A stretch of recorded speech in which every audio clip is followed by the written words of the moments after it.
এই যে মানি ব্যাগটা দেখতেছেন না, এটা এমন একটা জিনিস যে এর ভিতরে যদি আপনার টাকা না থাকে কেউ আপনাকে দাম দেবে। আর এর ভিতরে যদি আপনি আজকে 1500 টাকার নোট ঢুকায় রাখেন, তাহলে দেখবেন সবাই আপনার পিছে পিছে ঘুরবে, সবাই আপনাকে রাজার চেয়েও বেশি সম্মান দেবে। তাই ব্রাদার, নারীর পিছনে না ঘুরে টাকার পিছনে ঘোরো, কারণ টাকাই পারে একটা নারীকে তোমার পিছে ঘোরাতে। টাকার জন্য হাজার নারী পাবে। তোমার রূপ দেখে বেশি অহংকার করিও না। এ নারী, যদি একটা ছেলে তোমার প্রতি আকৃষ্ট হয়, তাকে কখনো ভাব দেখাইও না, কারণ আজকে যেই ছেলেটার পকেটে 1 টাকাও নেই, হতে পারে কালকে সে কোটি টাকার মালিক, হতে পারে কালকে সে লক্ষ লক্ষ কোটি কোটি টাকা উড়াই দিবে কোনো না ভেবে।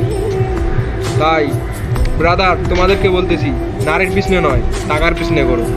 তুমি কেন নারীর পিছনে ঘুরবা? নারী তোমার পিছনে ঘুরবে। ধন্যবাদ।